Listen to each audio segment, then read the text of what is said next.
Episode 80? Episode 80, motherfucker. That is awesome. Hey, dude, who would have thought not me? Look at us. Look at us. Here we are. I figured you'd have got tired of me a long time ago. Hell no, man. And I thought people would get tired of coming on our show, but apparently not. I got a lot of other people that want to come on. Look out for future shows.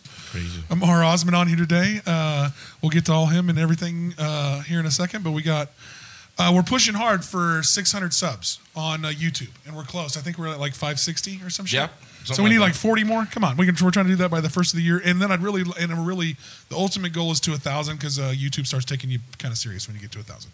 So is that the mark? Is that the mark where they like start giving you pennies? Yeah, that's the mark when they start like, hey, let's maybe but you get to break through some algorithms is really the better part of it. Yeah, okay. So like all things aside, getting us to 1,000 gets us shown more on timelines. Yeah. Like all things aside, like getting the few pennies, that doesn't mean dick. Well, but like the exposure things without having to pay for them when you grow your sub base helps a ton. Okay. So shout out to Sacred Leaf. Go check out anything you need there. They got all the coolest CBD products, and they got all the coolest Delta 8 products and shit. They got a lot of cool everything, and all kinds of accessories and everything you need in there. Wichita by EB, all the cool shit he's always doing. Shout out to Fert as well. Good. Fert the foodie and he got us over there at Nas. Yeah. Oh, how about that? Let's plug. Yeah, we were looking for lunch the other day, and we just got on Fert the foodie's site. Yeah. Nas Kitchen. Yeah, that sounds bad. Yeah, and then I looked at while I was sitting there, I was reading Wichita Eddie's while we were eating there. Man, that chopped cheese, dude. Bro, I ain't lying to you, man. So chopped cheese, right? Like. Dude, it was like he was right. It was like a New York like deli style joint, man. And it's not a Philly.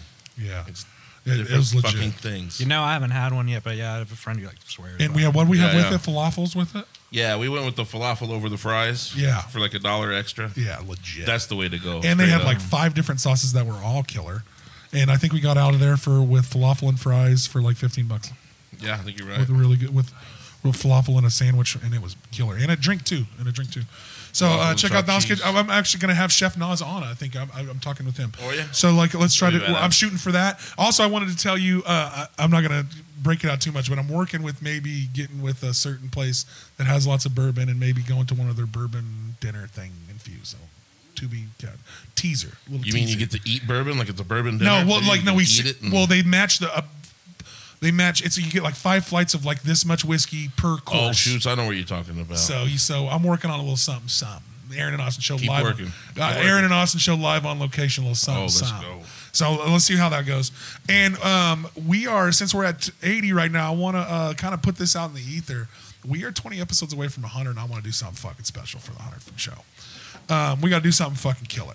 I think the idea we're kicking around a little bit is maybe.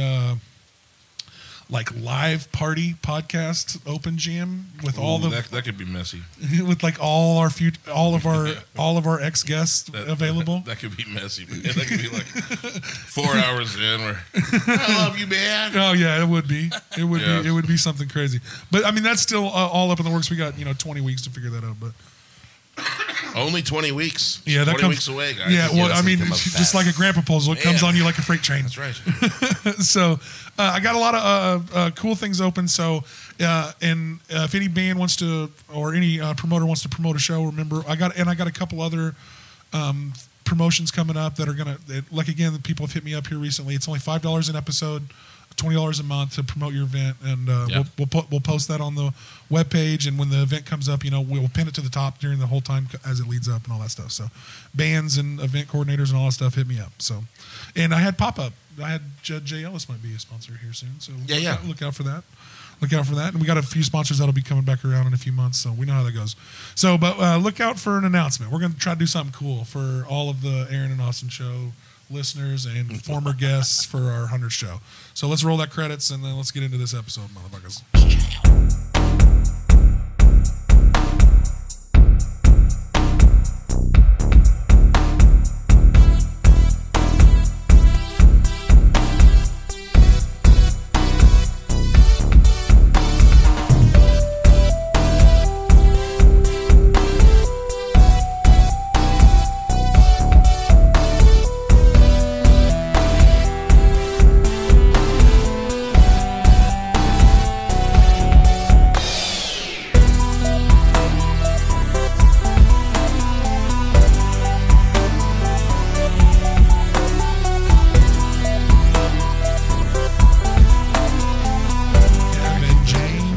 every other picture is Kevin James this week.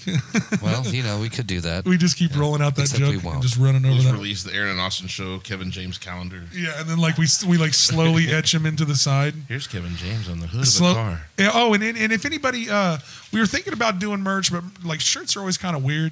So like if anybody would like, let's put up a poll. I might put up a poll, like whether we do beanies or what are some things we could do besides shirts that would be cool. Sunglasses. Well, sunglasses is hard to get the fucking label on the sunglasses. No, it ain't, man.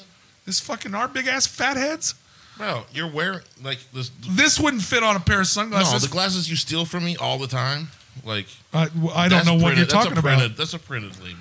Yeah, but it isn't in fucking our fat faces. Lively Up is significantly shorter than the Aaron and Austin show. And these two giant, I'm going to say it one more time, these two giant headed guys. I ain't going to use that logo. Yeah, well, why wouldn't we? We'd have to use that logo on all our merchandising. Maybe. I think beanies would be cool. Beanies would be dope. Like, you wear beanies all the time. It'd be kind of a cool, like, and it'd be like something we could always have. Glasses would be tight, but I don't know how you're going to, they're going to have to be like welding glasses. Bono glasses. For fuck's sake. Those blue blockers. The old lady blue blockers. Yeah. So definitely hit the Aaron and Austin show and subscribe and get to Facebook and follow. And then we're also on all platforms. We're on Spotify and we're even on like Google and shit. But like we're also on Spotify and Apple and all the ones that you need. So I'm super excited about Ammar being here. Me too. One of my favorite shows I've ever seen in my life. Oh yeah, absolutely. He brought to Barleycorns, Captured by Robots. That was the place that almost burned down Barleycorns. It started 8 fires, and they cooked hot dogs on those fires, from what I remember. Fuck it, burn it. Yeah, explain that, because that's really how. Well, that was shortly after we met you, I think, because we met you at ICT Fest last year. And then you were talking about that show, so I went, and I was like, oh yeah, I always believe Ammar Osman, man. He knows what he's gonna he knows what he's doing. Yeah, explain that shit, Ammar. And you can introduce yourself and all that good stuff, but he can lead with that one, because God, that was an interesting show. I watched her. Just as a quick introduction, I'm based out of here, and I work for Marriott, and through that, it's kind of afforded me the privilege to travel a lot, and I'm into music and I'm a musician, but I'm also into stuff that isn't really in our area so much. And basically, through that, I've sort of, along the way, I grew up going to a lot of shows around here in a different period in time when different people were living in Wichita that may have moved on after they finished school or whatever. And with different venues that have long since come and gone, like the Eagles Lodge and the all metal that. shows back in the day. Yeah, that kind of thing. Yeah.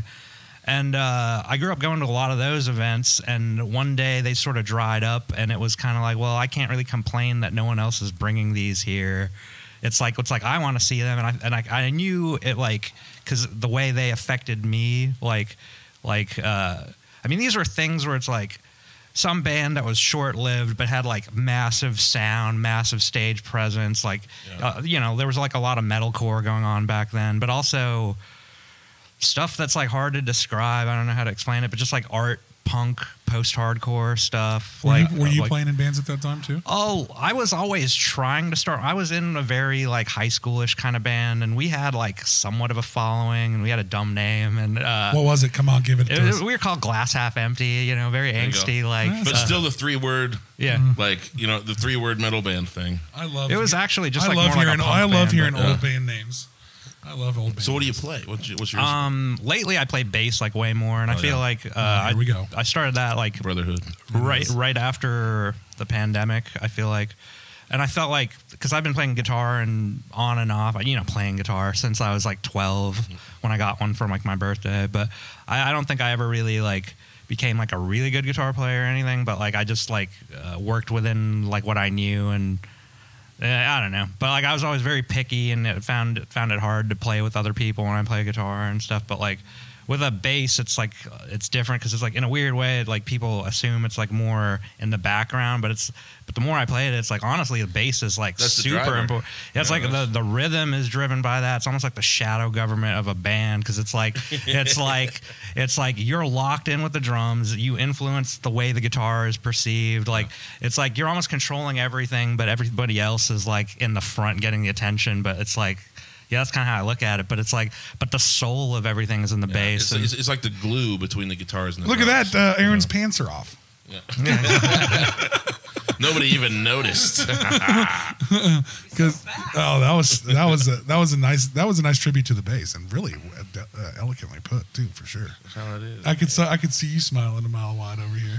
So you started trying to fill that niche up from the Yeah, Eagles Lodge kind of. Well, yeah, because it like. Well, explain the Eagles Lodge. I don't know that place. Was it like an old heavy joint? Like Oh no! So okay, like it's like. There was like it's like the Fraternal Order of Eagles and the way there's like an Elks lodges and things like that. VFWs. Yeah, exactly. Well, the VFWs are affiliated with the military. Are the Eagles lodges affiliated with? No, them? but those are like social fraternities. Yeah, exactly. So some weird shit goes on in there, a little spanking and shit. Yeah, pretty much. All right, little white dudes spanking each other. Yeah, it's kind of like that. But they all have event spaces. Yeah, so basically.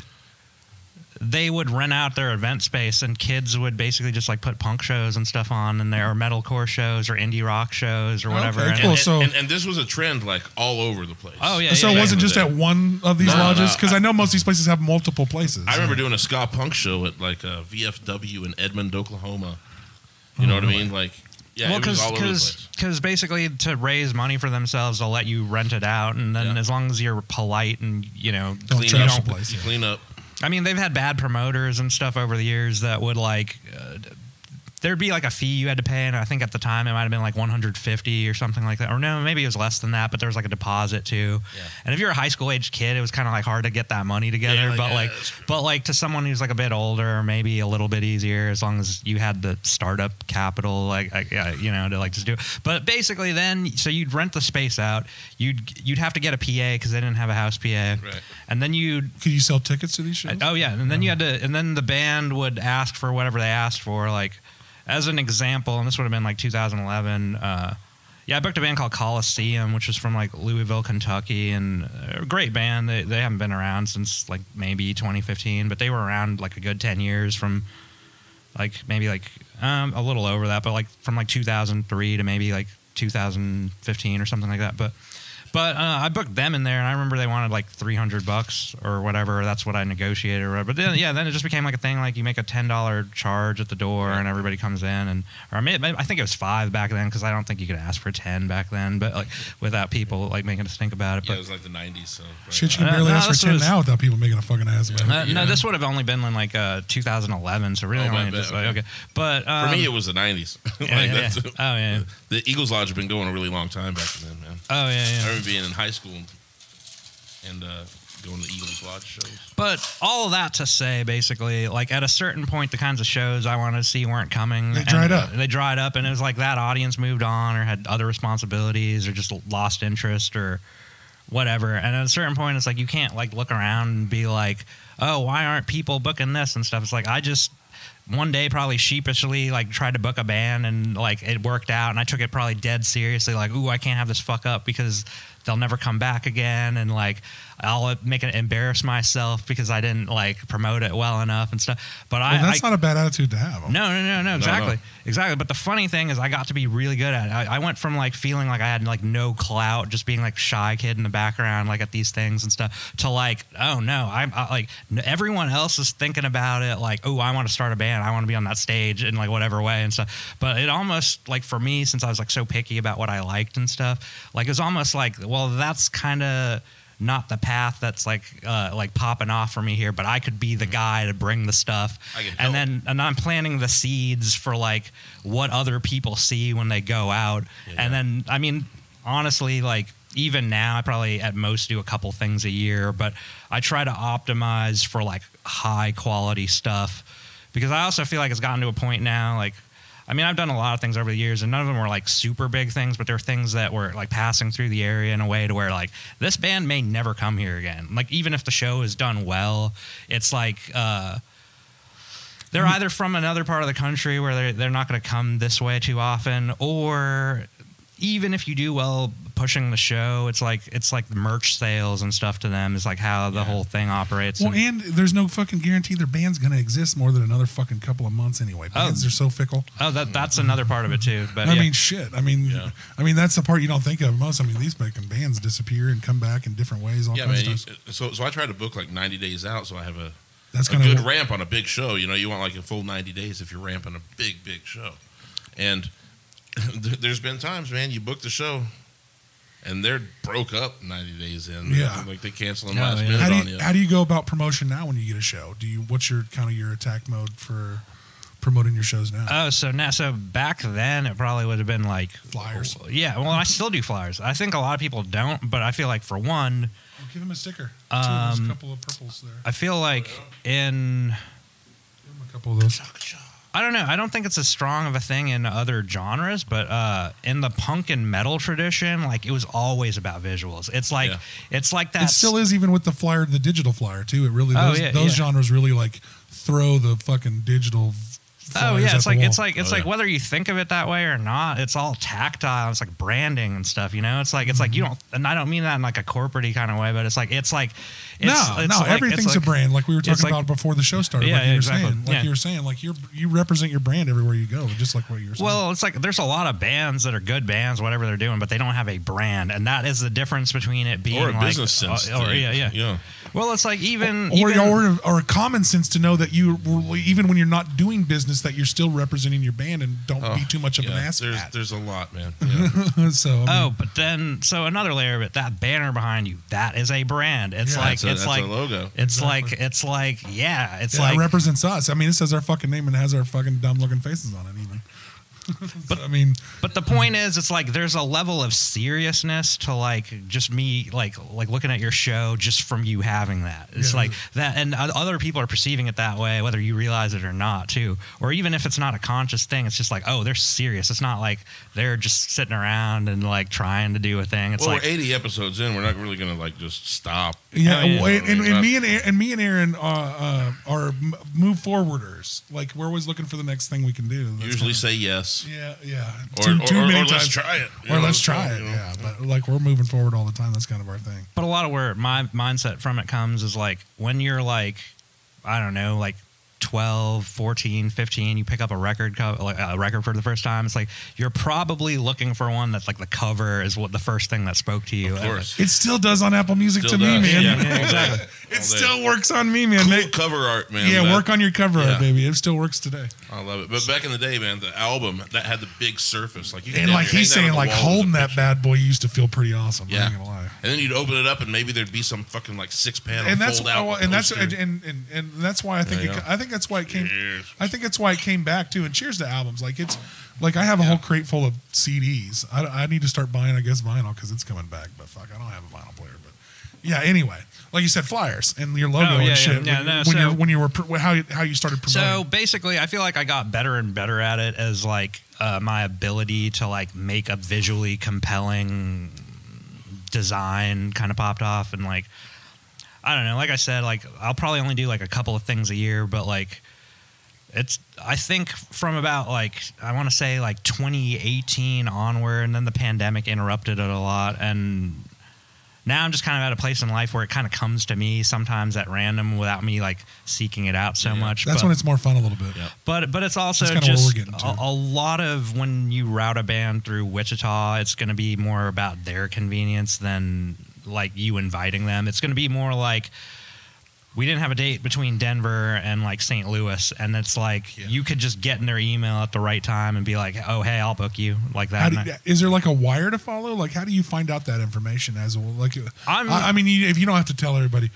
Oh no, I mean, I'm not. Kids. I mean, that's interesting information. Like, how do you find passing bands through? You do this too. Yeah. So I mean, do they usually hit you guys up? Yeah, they usually hit me up. Well, I mean, someone probably puts it in there. Here's a couple people you could hit up that maybe find a place to play or what. That's true. They're going to reach out to.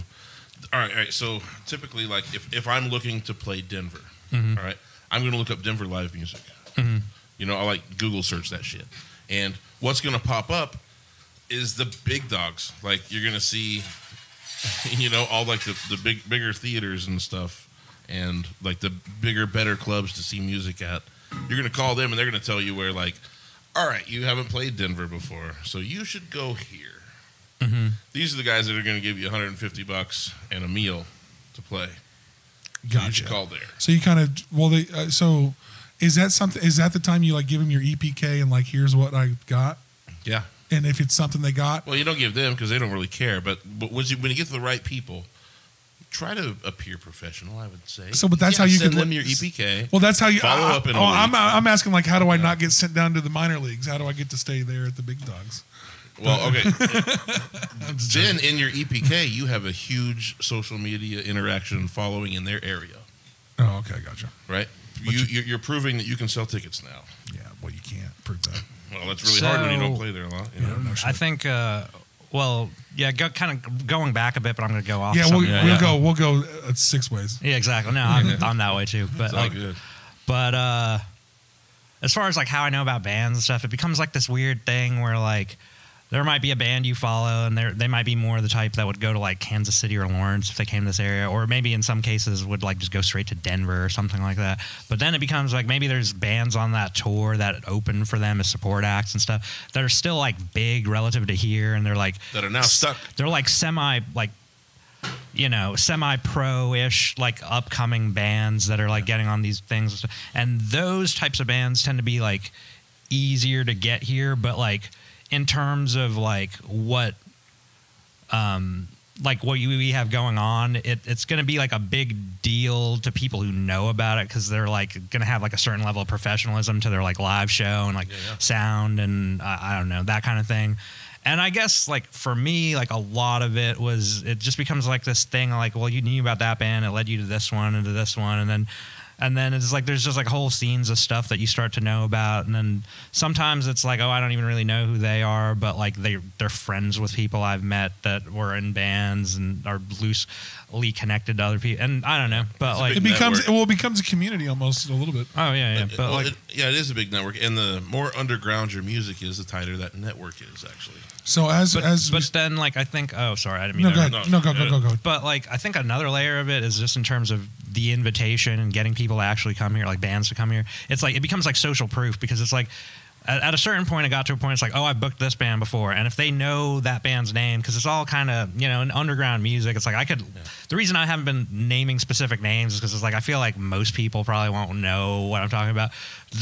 But like at the same time, people don't know the shit I listen to either. Yeah, exactly. Right. But everybody like, can listen to their own shit. But yeah, no, for sure. But it's also just like within, I guess, the world of whoever you're booking, if you mention those names and they knew those names, then it starts to become like, okay, well so you're there, yeah, exactly. It's like, and so then it's like you have social proof, as they say, of like, oh, you're not just some random kid who's going to give us like a half-ass show in Wichita or whatever. Yeah. It's like if you've multiple times got bands that are at least doing this well, it's like you booked 5 of our peers in the last 6 months. So I mean, I'm talking about at the level where like just knowing like a lot of people doing it that way, it's like they're probably not making their living entirely off of music always, but they're like maybe like a server or something in like a major city, and they have like the freedom to just come and go with their band and give their shifts away for like a month and go on a tour or whatever. And it's like, and any of those people are a viral video away from being fucking famous as fuck. Oh yeah, exactly. But like it's like the whole thing is, it's like for them, the shows have to be doing at least well enough to like cover them while they're like away from their job and stuff. So like they're semi professional about it. Yeah, exactly. And so I don't know. I feel like there's like a whole level of decorum like we need to rise to bring that kind of stuff. Can I ask a quick question to both of you? As both of you are promoters, both of you are musicians as well. What do you consider a professional band? Like how how much money you got to be making? You got to be above open mics and shit. To me, it's you not got to travel. Like to me, it is not about the money. It's not about your clout or what it is. It's like I need you to look at your band like it's a business, and I know that's like the kiss of death for some bands, but like, well, it's even harder when you have to do it for our podcast. Well, it takes the fun out of it. That's what I'm saying. It kind of does. It takes the bite out of it. It takes the bite out of it. But would you rather be doing this for a living? Yeah.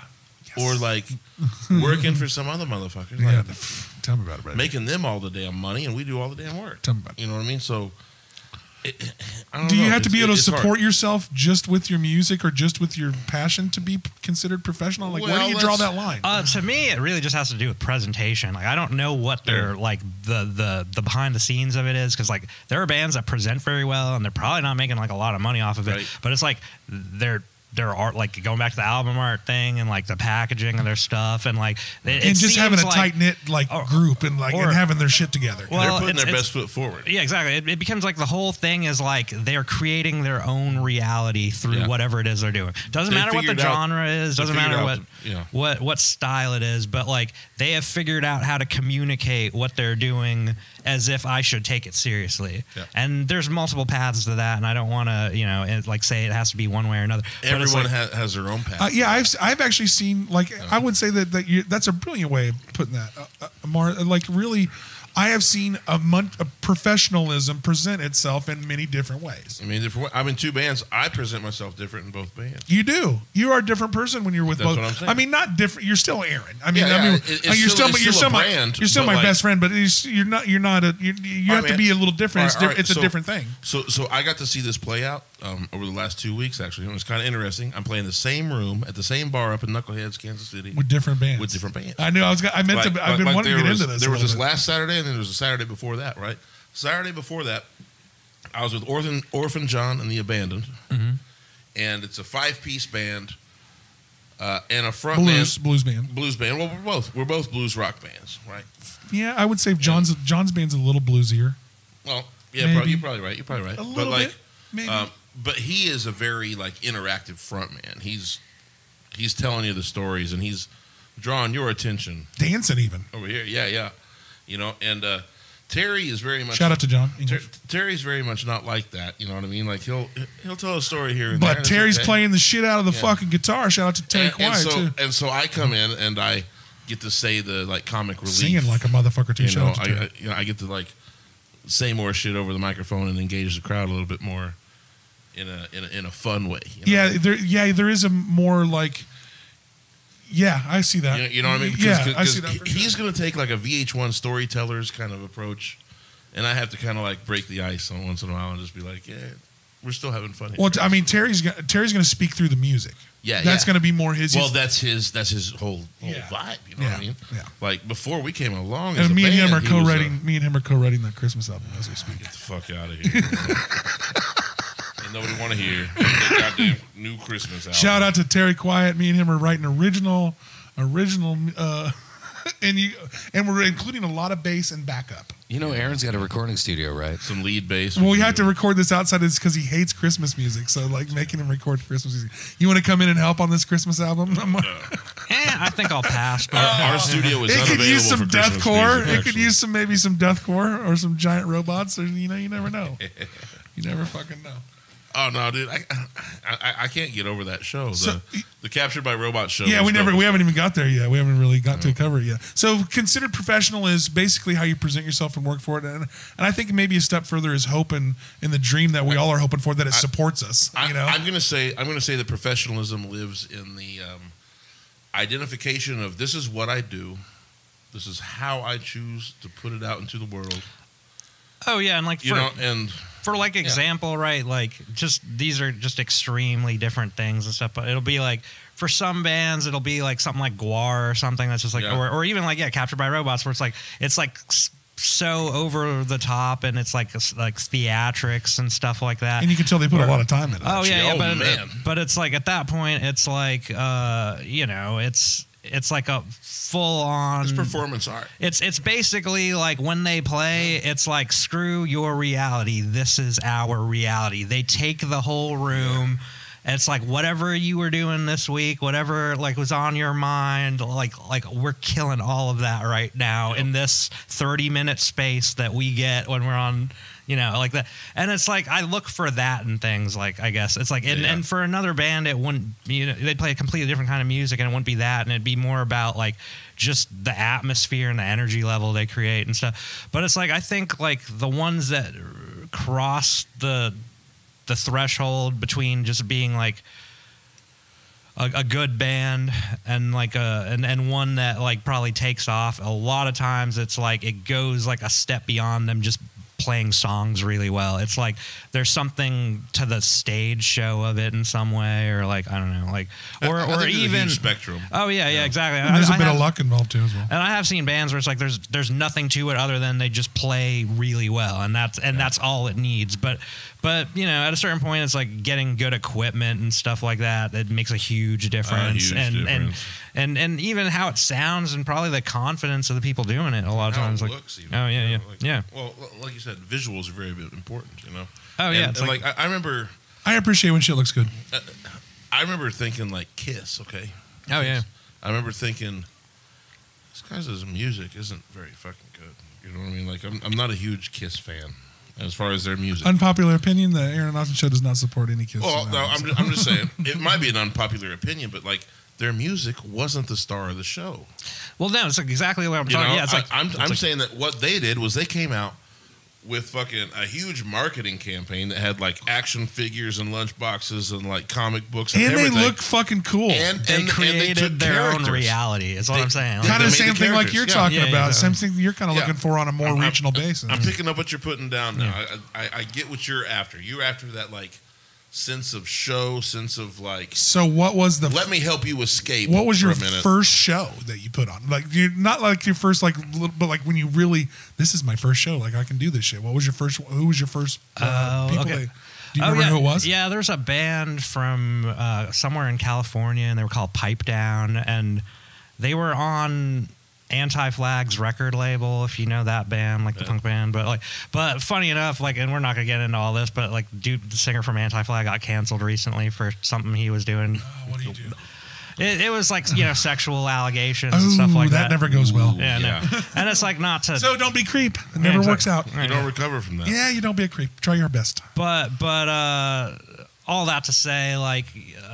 Yeah, there was like a band on their label, and I did an Eagles Lodge show for them, and it was like probably like $5 cover, and I just got a bunch of local bands, and that shitty band I was in high school played it and stuff. But like I got your band fucking led that. You guys were the closing act of that, didn't you? Put yourself in as the promoter. I would. I think we put ourselves on like right before the head. I don't remember. Yeah, right before the headliner. Yeah, exactly. That's what I would have done if I'm promoting the show. If I'm promoting the show, I'm putting my band on right before the headliner. Well, it depends on how much money I'm making. You know. Well, I mean, shit. You don't want to double dip. It's my fucking show.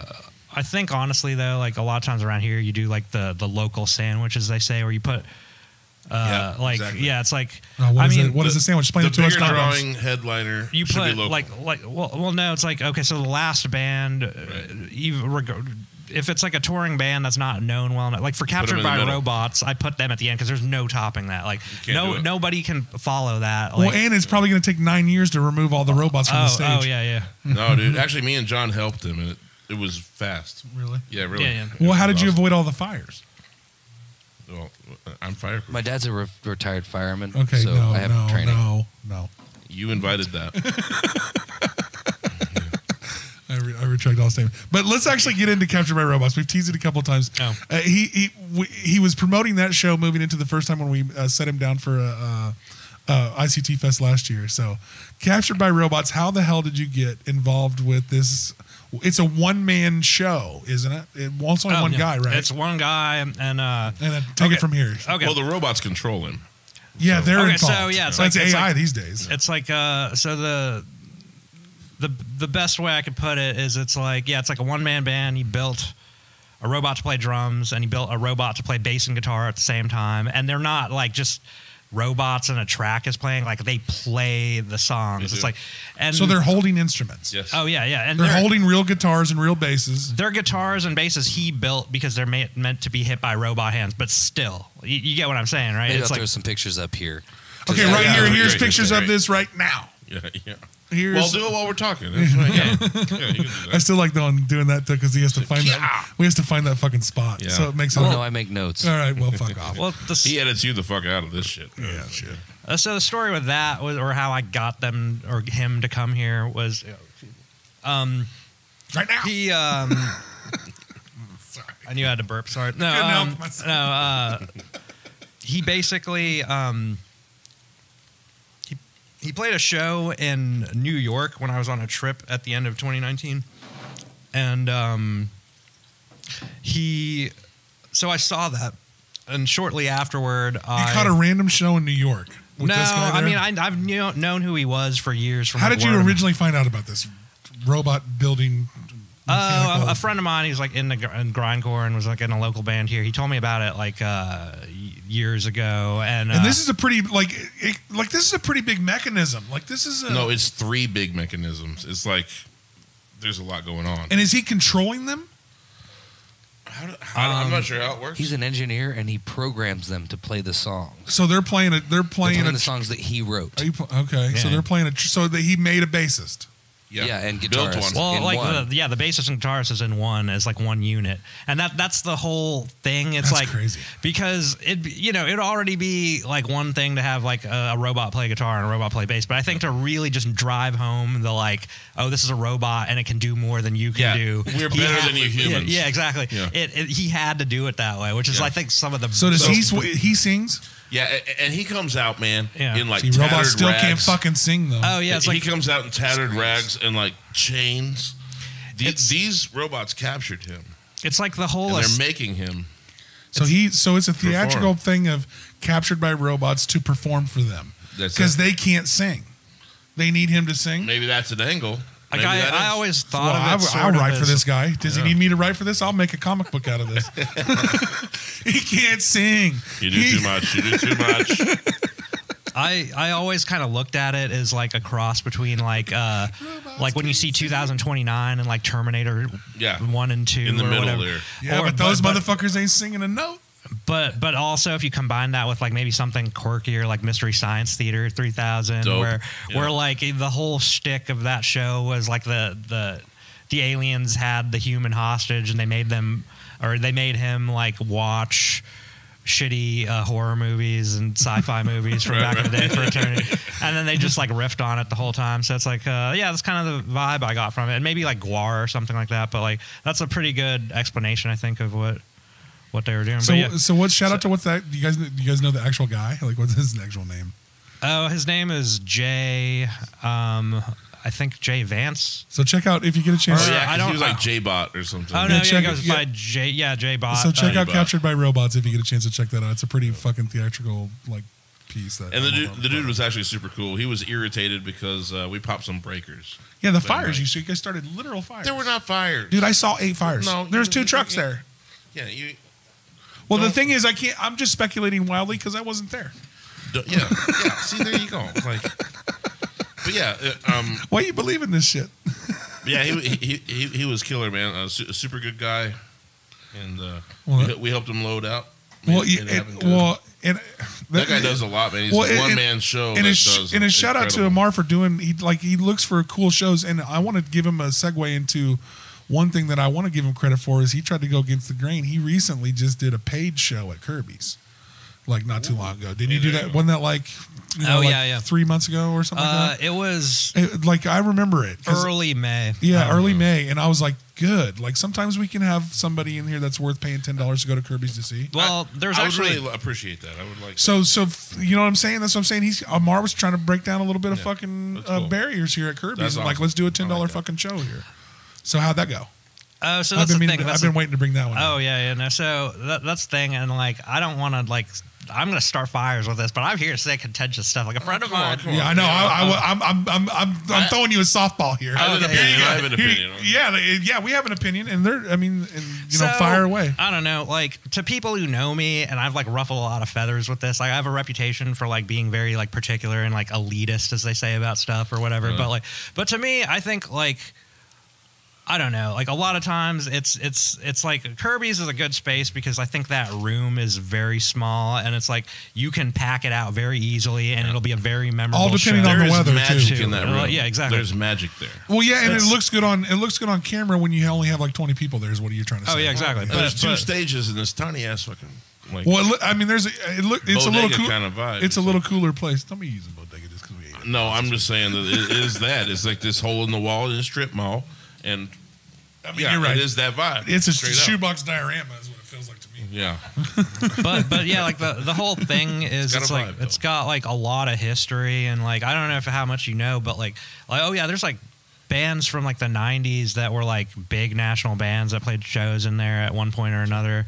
And someone was telling me, I wish I remembered the dude's name, but there's a dude who's kind of doing something like what I try to do, where he was just bringing big stuff, like, you know, way before my time, because I didn't start going to shows until around here until like mid 2000s or whatever. But like in the mid 90s, he was bringing like bands like Super Chunk. There was like a band called Pansy Division that was a gay punk band, but they opened for. Do you know Pansy Division? Well, Joy Division. No, but there's a band called Pansy Division. They were like a gay punk band. But they opened for like Green Day after they put out like in the newsletter. After, yeah, the gay dude. Sorry. Sorry. But yeah, they opened for like Green Day after they put out the Dookie record in like '94 or whatever. Oh, nice. So I mean, they were like, again, yeah, like fairly big punk band and stuff. But like, there were other shows. Like there's a band called Today Is the Day. They're still around, but they're like just crazy avant-garde, like noise rock metal band. Like. That's like on Relapse, which is like, or at least they were historically on Relapse, which is like that's like the major label of like underground metal. I feel like, right. I mean, it's your like, fucking knowledge of the different genres of metal is goddamn impressive. I mean, that's like all I'm into. So, because it is a subdivision by different, like, there's a lot to take in. Like, very minute things musically amount to an entire different genre. Yeah, it like. Yeah. It's like it'd be interesting to sit down and break down what makes the difference between each one. Yeah, but I mean, you could handle that. I bet. I mean, you should maybe write that fucking blog. And we'll put that conversion chart. So let's just put that right on. Coming soon, the full spectrum breakdown. All right, you got a week. The full spectrum breakdown of all cores and genres of metal. By what makes them that, and I bet that becomes by Ammar Osman's dead. That's out by easy by November 1st. Let's go. Yeah, let's go. I'm just joking. By next week. But you would know, like, honestly, like, as far as I've sat and listened to a lot of, and like, I love the passion of the metal crowd because they are one of the most passionate groups of fucking musicians and fans that you're ever going to find. For sure. I mean, they've said pound for pound, like metal fans are the most loyal fan base of any genre. They are. Because it's like music that not a lot of people like, but it's like the people who like it intensely. Like it's their lifestyle. Well, it's a family too. I think they appreciate that that they found other people. Just like, it's always like when you have a weird like thing that you think that nobody else likes, and then you find out that there's a bunch of people that like it too. Yeah, exactly. And then you're like, oh, great, I have like a family. This is awesome.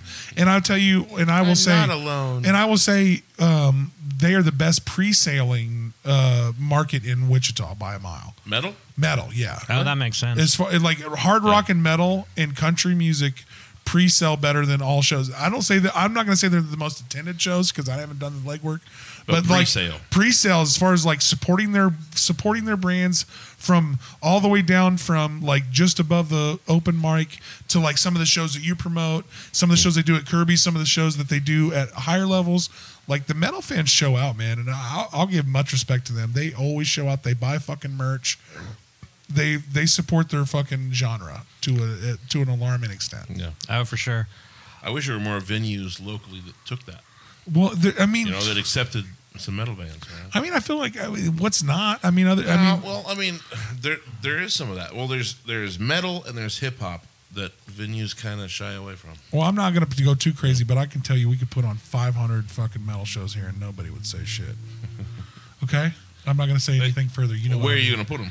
No, I'm just saying at this building we could put on 500 metal shows and nobody would talk to us about nothing. You know what happens? So far, honestly, that's kind of what we've done as metal shows. Well, if you do anything different, what happens? You know what I'm saying? Yeah, I know. There we go then. So we won't go any deeper, but you know what I mean. Yeah. Oh, going back to the whole like the cover charge at Kirby's thing, like, dude, I'm going to stand here on a soapbox one more time and applaud you for that because I think that there is a model there. Oh yeah, no, okay. So I can tell you this, like, so I did that, and just a couple of weeks ago. I don't know if you guys know Justin Smith, I want to say, but like, in fact, funny enough, he's like about to move to Chicago, or maybe he just did, but he did like a big goth show at goth EBM industrial synth pop kind of show. All that's I'm naming genres again, but like for simplicity, let's say it was like a giant goth show at Kirby's, right? There you go. But he had like national acts from his knowledge of the fucking genres is fucking impressive. Yeah, it's like, but anyway, like, so he had like 5 acts that were from everywhere from like St. Louis to like New York to like one of the big cities in Texas and stuff, and they all played Kirby's, and he charged $20 if you bought a ticket in advance, or it was $25 at the door. Ooh. And I was the door guy for that. And you can imagine, so my show that you were applauding me for, that one was only like $12, and that pissed people off. So he did this. Yeah, it was 10 pre-sale, 12 at the door. At the door. Buy your shit pre-sale, guys. But it became, but so the funny thing was, like, he packed it out and people came to it and stuff. But I will say, in my show and his, like, it turns people away sometimes. Like, there are people who walk up and does. I'm sure it and does. then you but have who does it attract? Well, because where I was going with this thread of conversation all along is, I feel like if you just hold the line and you just make the unpopular decision and you're just like, it's like, we're going all in. Yes. It's like, that's really where I wanted to get with this whole conversation. So I think what it was is like, one, if you're going to do that, the bands have to be bringing it. Like they've got to be something that they can't get for free everywhere else. Orchestrated show. And they can't be something they can get for free everywhere else. We've talked about this. Goddamn right. There's a little bit of that overexposure part of it. Well, but he's talking about touring bands already. We're not oversaturated. Yeah, but he's matching those with bands from around here too as well. So you got to like push it in a way where it's like you got to take advantage of the branding of that band or the style of that show or whatever. And if you really push it, and you got to make it in a way where it communicates to whatever audience that event is for. And then those people show up, and then it becomes like a thing like, okay, well, if your everyday crowd that's like just hanging out in Kirby's all the time, if some of them get pissed off that there's a cover when there's never a cover there. Fuck them. Yeah, exactly. It's not even that. It's like they'll come back tomorrow. Fuck them. Yeah, exactly. I love them. They're regulars. Yeah, I want them at my bar. A lot of people read me as saying fuck them as something like real, like negative, but fuck you tonight. Tonight we're doing something different. Yeah, exactly. Tonight this isn't just a free come see bands tonight. Yeah, exactly. It's 20 to 10 to 25. Well, you have your place here. You do. You have your place here at my bar. We love you, but we'll you see are you tomorrow. right here. And if you want to go into this upper shit that we're doing, you're going to have to pay. And if you want to go into the lower shit, you can fucking. And I'll say that it's even to drive this stake further home, it makes it way easier for the patron. So let's put this in perspective. And we're supporting this. This will come out afterwards, but we're supporting it and have been going on the 20th and 21st at Kirby's is Dead Fest. Yep. There is a bunch of great artists on both of those nights. So how much easier would it be for a patron of that place to just pay $10 to get in, or try to tip every band?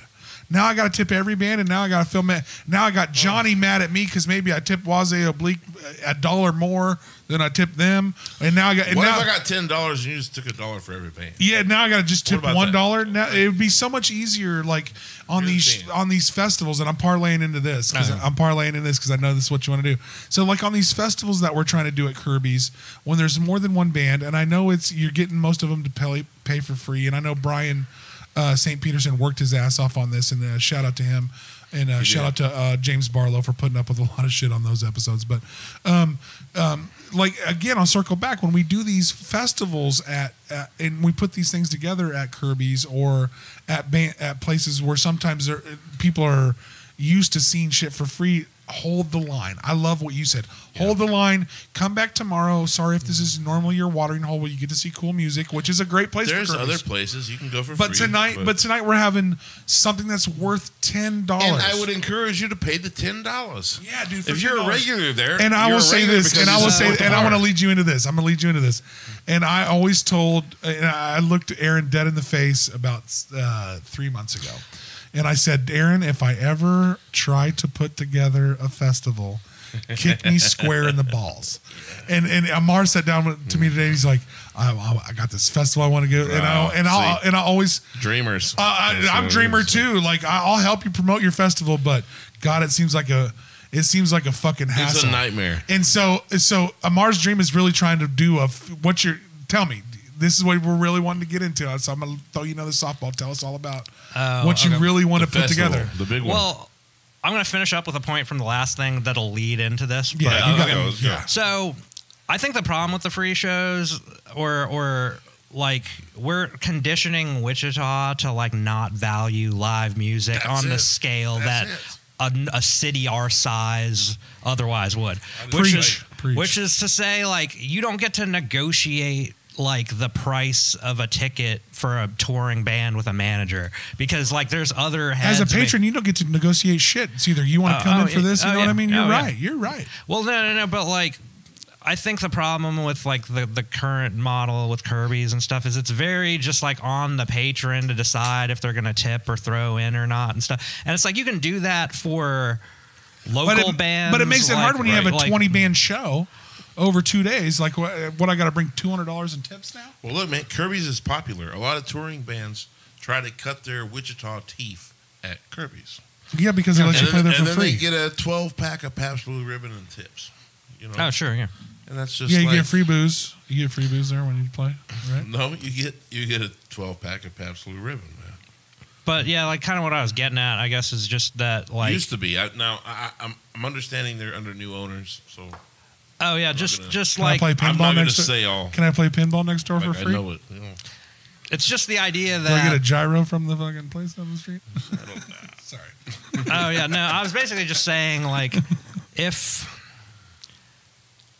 we want to be at the scale of a city our size, like we can't like just continue like just letting it be like pay what you want free for all on like. That's what I'm saying. You're dropping knowledge right now. That's it. No, it's basically we can't give our art away. This is what the market outside of here demands for this. And from there, if the person coming up that night looks at it, it's like that's a $25 cover, that's a 10 or 12. I don't want to pay it. Then okay, have a fun night. You know, it's like there'll be other times where it's not like this. Hey, but it's I recommend you go down here, man.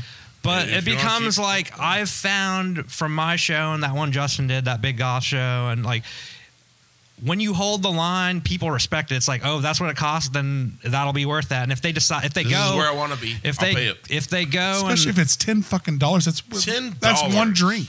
Well, you can't walk down the street and sneeze without paying like $10 or $25 on something. Your drinks cost $12.50. And it's like, why is it then? Why is it then that for like live music, people suddenly decide that it's not worth it to see a show that will never happen again that same way? Where, especially when it's like, yeah, it's like a touring act that justifies it. Well, why will you buy? Why will the same person that bitches about that $10, $20 buy the same band 18 shots? Yep. They'll come in and buy you or people. It's so weird how people. It's how they choose to support. It's weird how they delegate their money. Like the people will buy your band and you drinks, but won't pay $10 at the door. It's such a fucking weird mindfuck, guys. You'd be surprised with two promoters sitting here, pre-sales.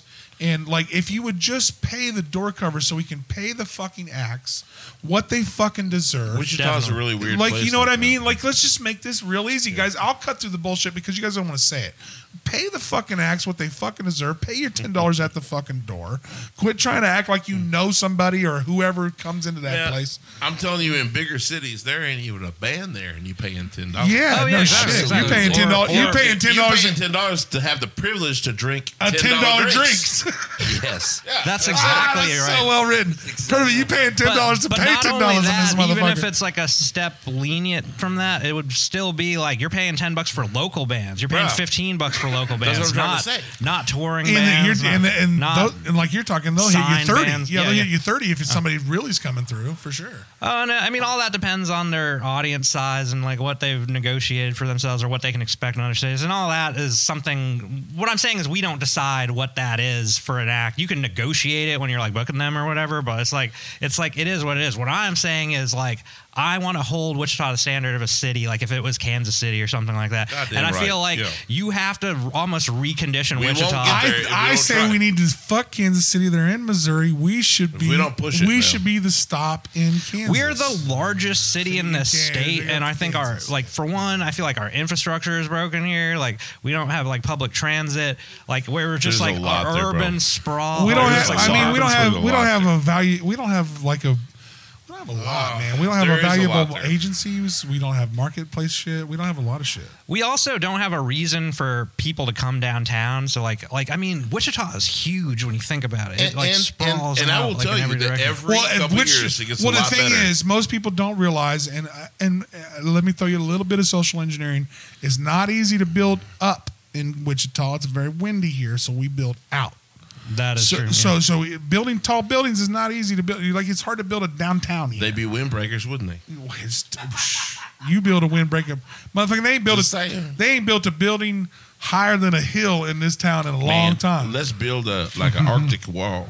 So, but you're trying. So, Ammar wants to put together a huge festival. He needs some funds. Let's go. How can he get the funds for it?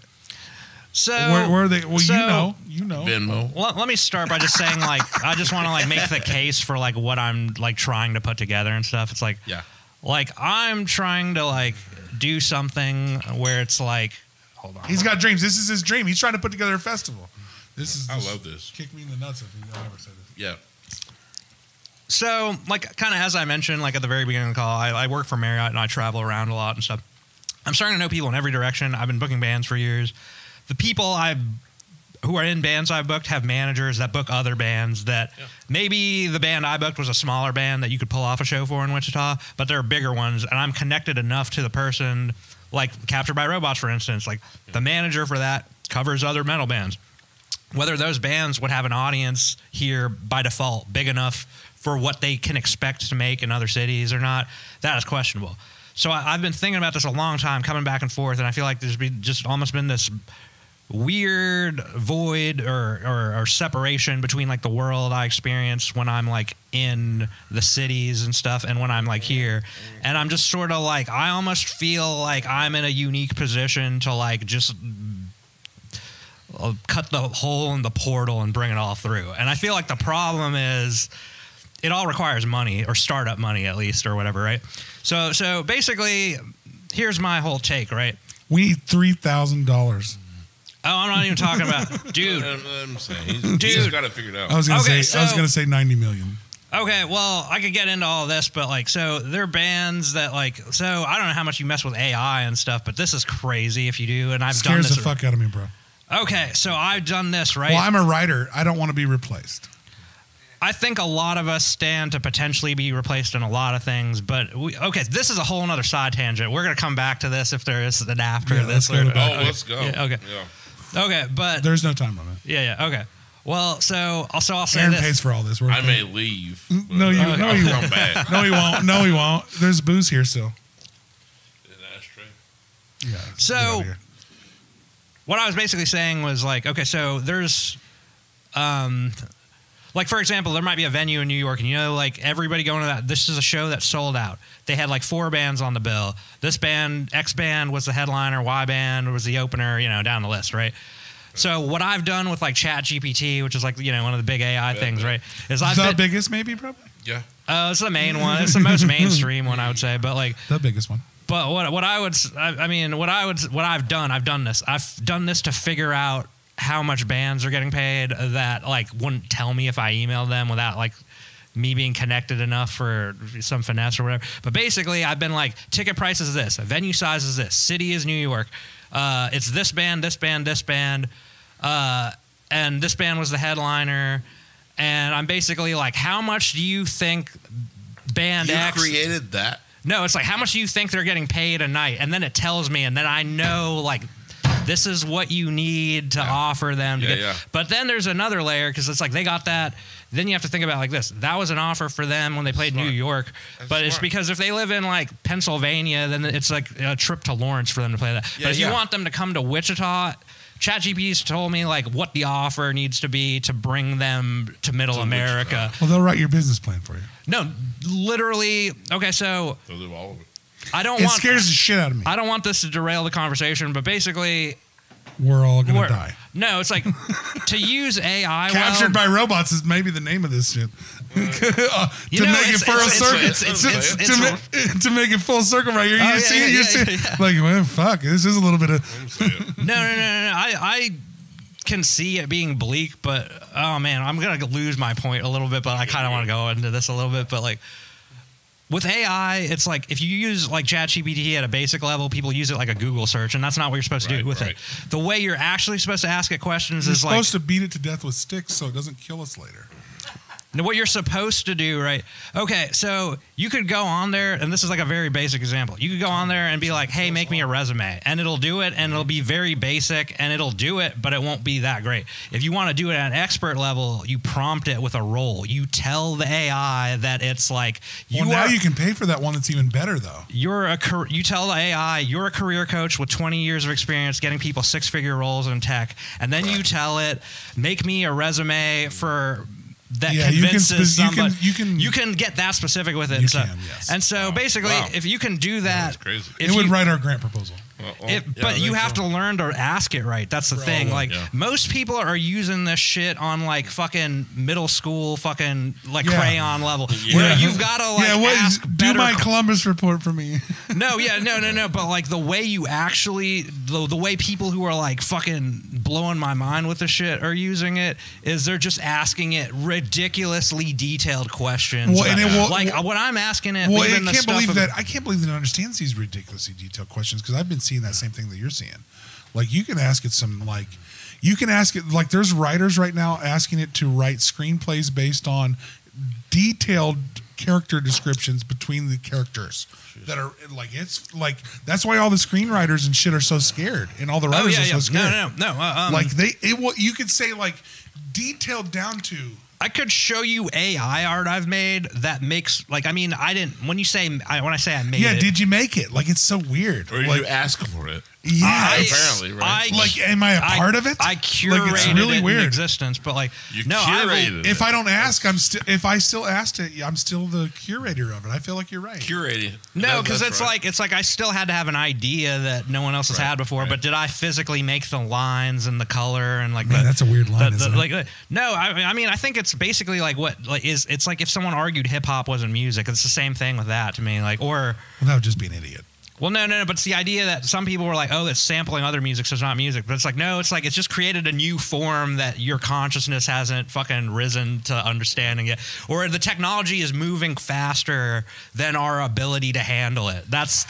So this will fuck. Was that John? No, did he just get captured by robots? That was very robot sound. He clumsily just spilt all of his empty beer cans. All over the $1,000 gear that I bought in there. That's probably that's John's MO. I've had like 50 points murdered it. Spring up from this, but basically... you never can catch them all. Yeah, okay, well, they're all like, pew, pew. Going back to the music... You try to catch a few. Got that one. Going back to like I guess the music fest and stuff, it's like I feel like if you were really trying to like do some next level shit in Wichita, like leveraging AI to fucking figure out how to book stuff at an advanced level, like when you don't know the whole problem is like I can give you an example of like Matt Clag and I, or I said Matt Clag, Matt Zardos. Yeah, exactly.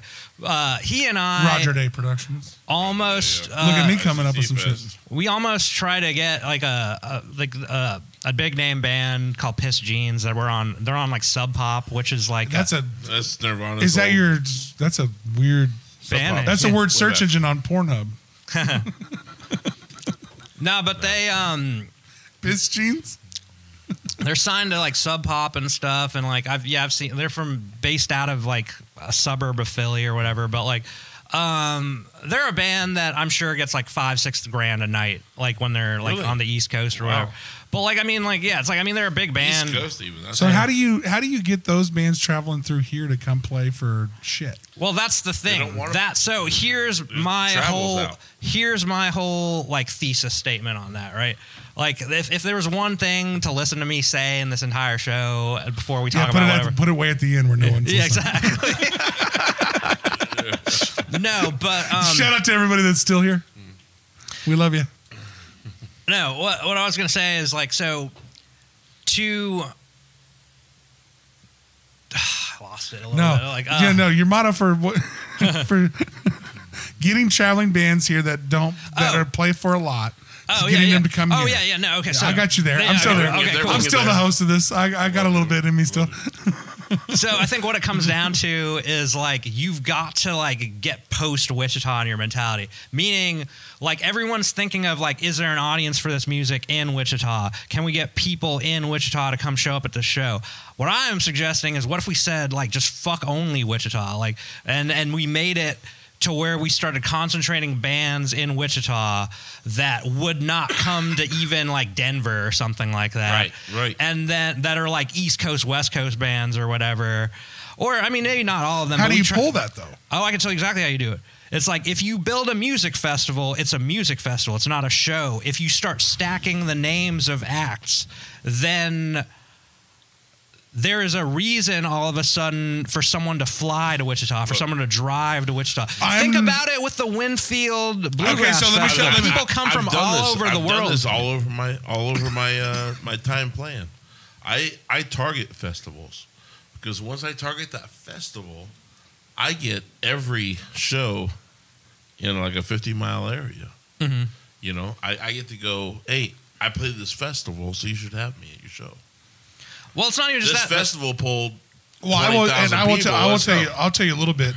I ain't gonna get too big up on us, but we're quickly becoming the festival podcast. And I will tell you right now, if you've got a big idea, and I'm saying this to you, and I'm just saying this to you so I don't forget it right now. There is a team that does festivals right now. The Damn Jam team. They do a lot of other shit. We should talk. Well, I'm just saying. A shout out to CJ. Shout out to Shout out to all the people that are dealing with us through that. But as far as festivals goes, I might have a little bit of like, you can pitch them an idea, they might be into it. Like, okay. So, like, and I will tell you right now, and I can say this right now, and I don't want to give us a plug, but I have never seen a festival get sponsors and get funding and get motivation around an event like the Damn Jam. Really good group. I have never seen this professional of a group. The Damn Jam group works outside of just the Damn Jam event. They do other multiple events. I've had people that work with them reach out to us that are trying to get us into multiple other events. Can't wait to, a little bit of, there's another little teaser. The Aaron and Austin show might be a part of some really cool shit coming up. But I will tell you, and I'm going to help you. I'm going to kick them. If you got some like weird idea, dude, I really think the Damn Jam crew would help you facilitate something, or at least put you in the right direction, because I have never seen anybody fundraise and get sponsors like them. So for real, if you don't know, if we don't put it out there, we never know. Yeah. Well, I mean, dude, and they get fundraiser, dude, they get funding like you wouldn't believe. Like if you're looking to run a festival, put it out there. I have not seen people run a festival better. I can tell you this, right? Like my idea is like probably for here very radical, and I feel like I'm getting a lot. Do you have an ideal location for it? I haven't even thought that far ahead, but no, I mean maybe Riverfront Stadium, probably Wave or something. It would at least be part. Wave. It would have to be. I was thinking it would be like you go to multiple venues downtown, and maybe like 4 bands are playing at the same time. But the thing is, this has to scale up to a level where people with it. So I thought of it like this: the first year you try to make don't rush it. You don't have to rush. The first year you try to make it something that people in Lawrence, Kansas City, Oklahoma City, and Tulsa will drive down for. The next year you scale up to like any city within 8 to 10 hours of here. So you got a business plan on this a little bit. Oh no, yeah. It's like the first year is your social proof. You've got a growth for it. No, it's like the first year, like people aren't gonna. I mean, I've never done anything on that scale before. I'll be begging people to like have money for it and stuff. But like the point is, it's like I have all these connections on the coasts and stuff. I know, and then people I don't know, someone I know knows, and so it becomes like a thing where you've seen Wayne's World 2, right? If you book them 400 times, if you book them, they will come. It's do you even know what that's referencing? Maybe. It's referencing Field of Dreams, where it's like if you build it, they will come, which is the same concept. Okay, I'm just making sure I'm just making sure you don't have to know the real reference. But we're talking about concerts, so I led with that one. But like, it's exactly the same concept. If you build it, they'll come. If you book them, they'll come. Well, I will tell you right now, be prepared, like the people of Damn Jam, and I love them, to eat shit for a couple of years. Yep. Now I will say if you're willing to do a festival, you're gonna get kicked in your. And that's why I told Aaron, I was like, dude, if I ever come at you with like, let's do an Aaron, let's do an Aaron Austin show fucking festival. Kick me square in the fucking nuts, because you're gonna eat shit for 2 to 3 years. I can't afford to eat it. I can't either. I can't do it. No. Yeah, dude. I mean, because you're in the spot that you're in is like, how much can we book the artist and how much can I draw? And how much do I spread it around certain events? Do I do it all in one place? Do I do it all in one day? Do I do it in 2 days? Do I do it in 3 days? Do I do it in fucking multiple venues? I mean, it's like a festival is a goddamn headache. It really is. And it is a fucking headache. And shout out to, and you guys should appreciate every festival you've ever been to and every fucking show that's went off without a hitch, because that goddamn shit is not easy. So I think I could tell you, I think the first step of it would be you get something. Like my whole pretense is you make it something that is in Wichita, and obviously anyone here could come to it because it's right here, but you make the focus of it something that someone would want to travel to from somewhere else. And I feel like when I pitch that idea to people, I think it's so radical because it's like no one's ever really tried that on that. Like ICT Fest was like a huge step forward to something like that. Well, but the thing is that people don't travel here, man. Well, no, they don't. They don't. But the thing is, the names are. Well, I can't get a band. Okay, say I book a band from Colorado, like even the F and Gs. I can't get their fans to travel to here to watch them. Well, that's not but work. What if they weren't? Like, what do I do? But I can tell you this, right? Build the fan base here. What I'm saying is, if I book a band that's like an East Coast or West Coast band that never comes to Middle America, and it was like something that you couldn't see in Dallas, you couldn't see in Denver, you couldn't see in Minneapolis, you couldn't see in. Maybe you'd see it in Chicago, because I feel like Chicago's the best. Chicago is like the Midwest to pretentious people on the coast, basically. It's basically you hit Chicago, and then maybe you hit Denver. Chicago is the big city, Midwest. In my opinion, the coolest place for music in the whole entire world. I haven't been there yet. I've been all over the world. My opinion. I've been all over the world, but I've been to Chicago for family stuff, but I've never hung out as a guy going to shows in Chicago, which is dumb because I know a lot of people in Chicago that were either from here or people I've met in the world. Or from Chicago's music industry is ingrained. It's old school. Chicago's awesome. It's very your favorite liquor, Malort's from there. I mean, everything's from Chicago. It's very impressive to watch the Chicago music scene happen. So, do you have any shows on your mind coming up in the future? What's coming up in the? Tell us what you got going on. Yeah, I mean, tell us what's going on. What's going on with? I don't have a production team name or something. That's the problem. Yeah, I was about to say, do you have a production team name? No, so it's because every time I do one, I think it's gonna be the last one I ever do, and then it's not, and it's like, but it's like you ain't gonna stop. Why would you? Well, it's also just because I'm in this weird place in life where So we haven't gotten into this, but I come back and forth because, so my mom is here and she's got dementia and my father passed away. But, I kind of am in a spot where, you're taking care of your family. Yeah. But basically, my life to myself is away and my life is, to my family is, here and I work here. But I have a lot of flexibility where I've built up enough PTO to take 2 months off a year and stuff. Wow. And the only way I'm able to sustain that is because basically to take care of my mom, I just ignore housing as a payment. And I'm just basically I'm just going to fucking make sure my family generationally keeps that house or whatever. And so because of that, because I work for Marriott, I get cheap rooms everywhere. So what other people are spending on rent just to get by, I'm spending just going out and stuff, which might not last forever, but it's lasted for a while. But I almost feel like it's been so weird because I've honestly lost friends and stuff over just they just can't handle the freedom of knowing somebody that has that kind of ability to And so if I need a cheap room at a Marriott anywhere in the country, I gotta hit you up. You do, and we'll talk. We'll put this. No, we're not going to talk online. He's giving me and Aaron to sleep for free everywhere. That's not what it is, bro. At every Marriott and every. I know what he's talking about. There's a lot of responsibility that comes with that. Where I knew a woman who was a senior manager and she got fired because her sister broke a mirror in a fit of rage in her room.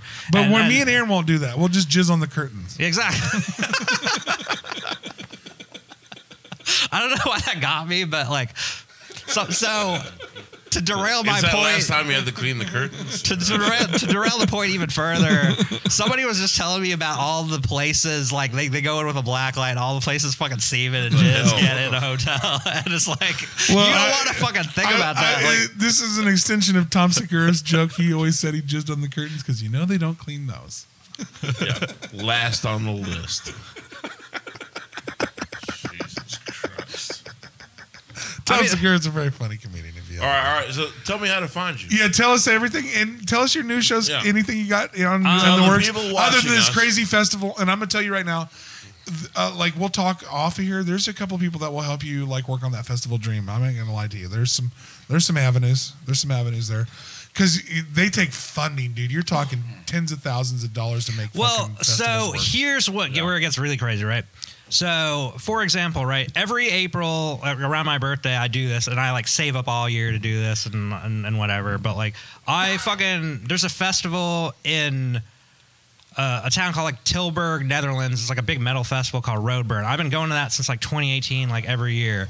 So I also have friends in Europe and shit. Yeah. Which that's like. So you have this weird festival you guys go get weird at and like scream into mics and it's. I mean, I'm in the audience, but basically, it's incredible. In fact, I live my entire year for that. In fact, I could probably at this point make more money if I just go get some other random job. But I love that Marriott will let me travel that much. Yeah. And I mean, everything's inflating right now, so eventually it's going to fucking wear my wall down. I'll have to do something else unless I figure something out soon. But like until now, I've held the line and like a lot of people, or a lot of industries, like fucking COVID hit travel like hella hard. Oh, it hit everybody. But like, I mean, think about it. COVID like removes everybody. Like the funny thing is, and I hate to say this, like as I sit here and interview people, there's always like a 18th month skip in everybody's story. Yeah, well, that's real. It's sad. And we all handled it different. That's what's weird. So sad. I honestly think the way it affected me is like I used to be way more focused on like, oh, am I going to retire one day or whatever? But the loss of that year and a half, in that year and a half, my dad died. A friend of mine committed suicide. Other friends of mine like drank them. Like, I mean, they had underlying things with mental health. Heavy shit, it sounds like. Oh yeah, no, like people I know that I was like cool with, but like maybe were more acquaintances, like drank themselves to death. And like basically that was like a period where it almost felt like you think you are here right now. And it's like, no, you're not here. You are here. Like, and it's like, and I don't know. I was having this conversation with a friend of mine. I think I mentioned to you I was in like Portland, Oregon this weekend. But like, I was having this conversation with a friend of mine then, and it's like we both had this feeling at the end of 2019 that's like just in our personal lives and just where the world was at. We're like, this is like maybe too good to be true, and it's not going to go on like this much longer. And I found that's what everybody was saying in like fucking 2005. No, but like I remember it's just weird how like 6 months after it's like within 4 months of I remember like I feel like November of 2019 was like I had a lot of overtime coming in 2019 and like I made like 30% more than I do now. I'm still doing fucking well, but fucking at that point so free rooms for everybody. But I mean like it was like literally like a thing where I want the room with the bathrobes. I literally thought like it was just going to keep getting. I mean, that summer I thought everything was going to keep getting better and better and better and better. And by November I was like starting to think like, I don't know, it can't go on like this. This is just too unreal because it's like this is just a journey that got me there, and not even just me. It just felt like the world just felt like something was about to happen or whatever, and I didn't know what. Yeah. I just had. This I feel like we're still in that constant state. You said what? Oh yeah, we are. Well, there's a lot of fucking missiles flying right now. Oh too. yeah. No, and I mean, there's all kinds of like, is this gonna be World War III? Is it not? Is it? Well, I mean, as long as they don't fuck with us. What is it? Huh? Well, so Israel ain't fucking around. I mean, I know some people. I don't want to get into this. Well, I know some people almost would argue. I know some people would almost argue that the Cold War was World War III, and this is probably World War IV. I will tell you, the war never ends because we all of these giant countries make money off of arms, and none of the wars will end. That's that simple. No matter which way you slice it politically, no matter which way you say it, no matter what, so, America, China, Russia, all these countries make millions of dollars on selling arms. I'd very much like to get all out of the technology. politics. Yeah, I know, right? It's not worth fucking. Let's end the episode. We're there. Well, let's not go down this trail. Yeah, Let's let Ammar pimp all of his brand and all his shit, and let's not go down the fucking Israel trail. Yeah, that's right. Okay, Yeah, it's not worth it. It's not worth it. Yeah, it's not worth it. It's not the space for it. Yeah, I get you. No, I mean, you know what it is though. It's all money. How do we find you? How do we find what shows you're doing? And so like, where's everything? You're promoting shows. Where do we get it? So, easiest way to be Facebook.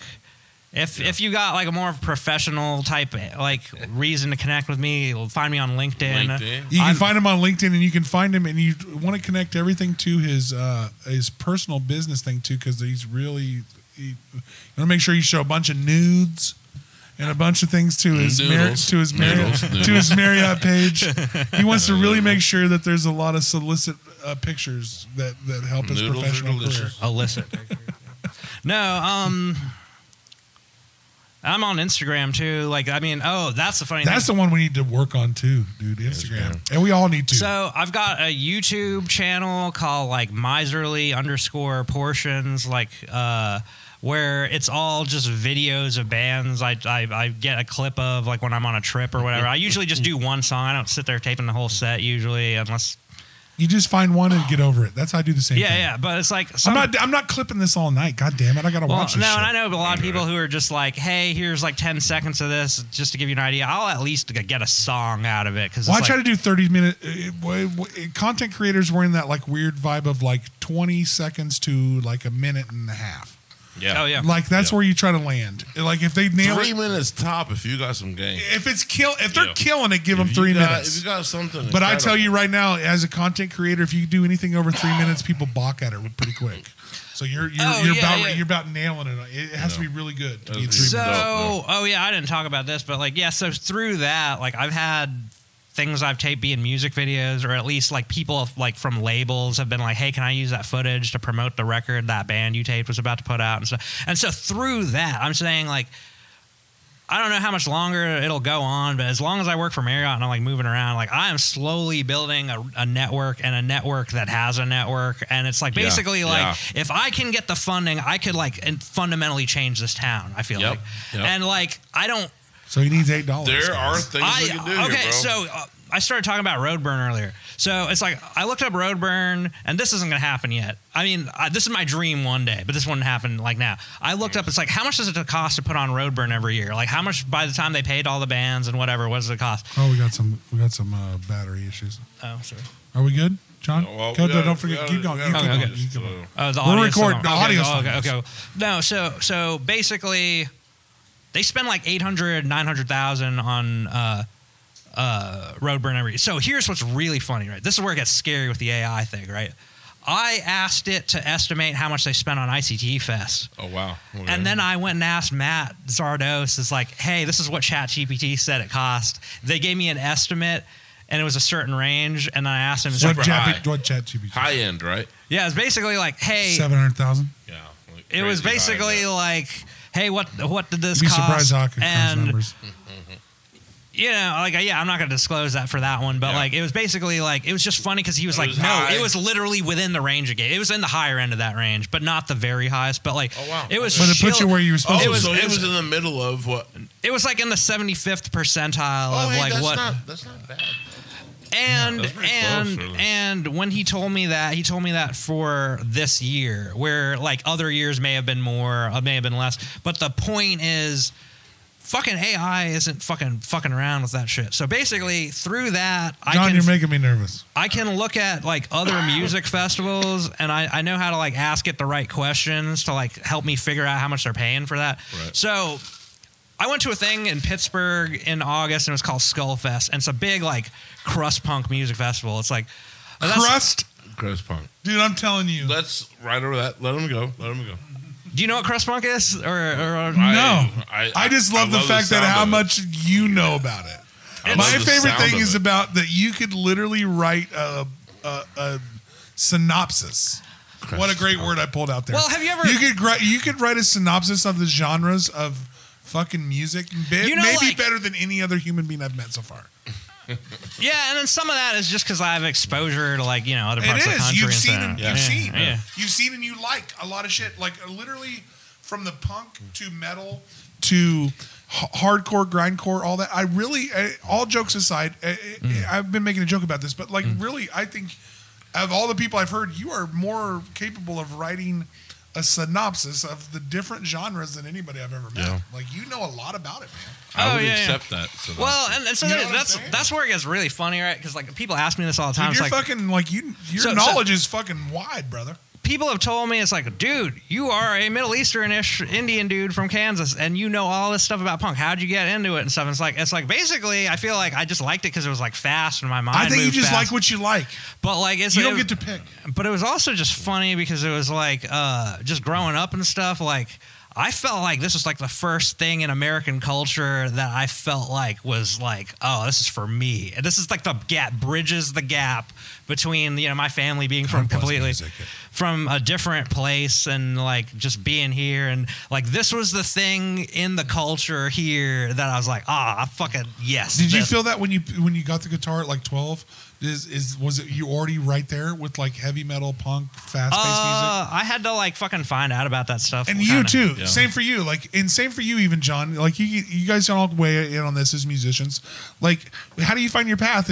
I think to me, try everything. It's just like fucking TV shows, man. Like everybody likes what they fucking like. Like you'd be surprised. You're like, people watch that fucking show. Well, people like that fucking music. Like, so, you know, that's just how it goes. So I can tell you this, like, I have this conversation a lot with people now, but like, I'm probably somewhere on the autism spectrum, and like, if you know anything about people like that, if you know anything about people like that, it's like the more specific your interests are, and the more rigid you are about that shit. It's like it means like something is happening like upstairs where you don't cognitively like think like other people. Yeah, I think well, everybody gets like you like what you like. Yeah, no, but I'm talking about like. When like to me it's almost like I'm just fucking hyper into that stuff and I'm indifferent to other stuff where it's like it's disproportionately intense. Well, sometimes I wonder if you like it, if you like that music, or you like that tone, or you like that, like the lifestyle, or that lifestyle, or you like the people that, or you are really into the people that like that music. That too. It's all of those things. Or are you into the live shows that those genres create? All of those things, so and even just the fact that like people that put it in the grant, non-kickable people tables. who would otherwise be like.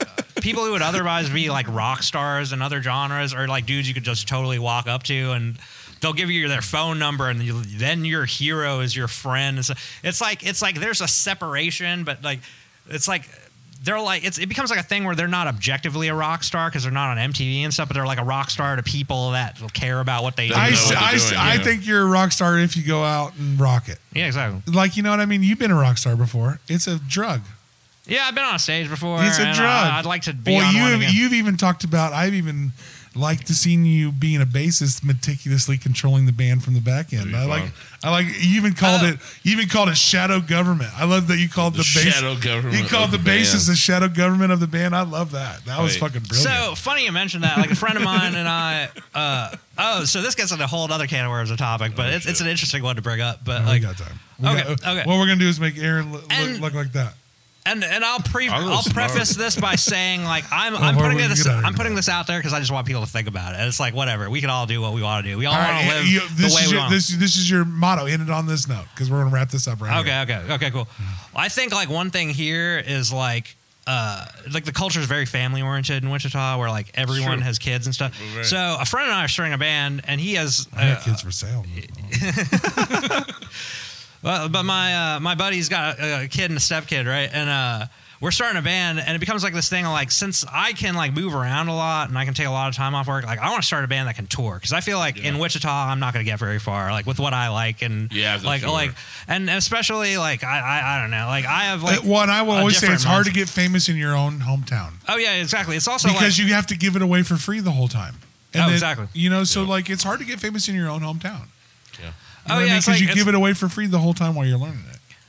Well, it's like if this gets into a deeper point, and I'll come back to what I was saying. But like, if you're going to do anything out in the world, to some degree, you will never be accepted in your own home, because like people who've always known you will never see you that way. There's a little hate there. Well, there's a little jealousy. Old circles. There's a little jealousy there. Well, no. I'm sure there are people who like if when you scale this podcast up to a certain level, and it's like a huge enterprise, which I'm sure like you keep going with it at the rate you're going, it may take you a few years to get there, but it will. You'll probably like be a local juggernaut at some point, right? We're hoping for that. But what I'm saying is... And we narcissistically believe that we are already. Yeah, you well should, man.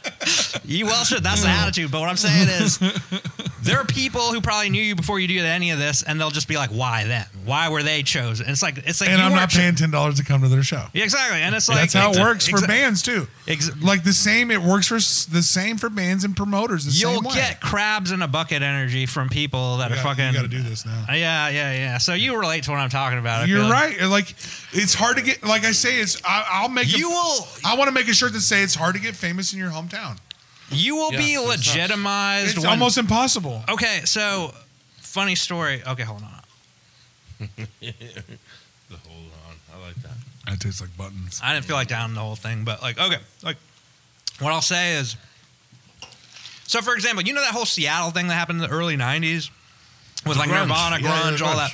So the only reason that was ever a movement that we know about that like took over the world in the early '90s. That was just a local scene in Seattle. Oh, the music was good. It was good music, but a lot of music is good music that's never heard by people. But this is I've read books on this. I know how this happened, like historically. Like, I don't know if you can things that lined up to make this work.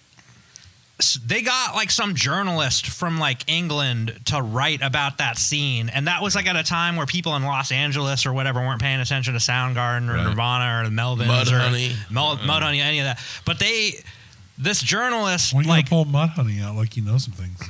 They saw it and they were like they made a big write up in a newspaper or something in England about like this is the Seattle sound. Yeah.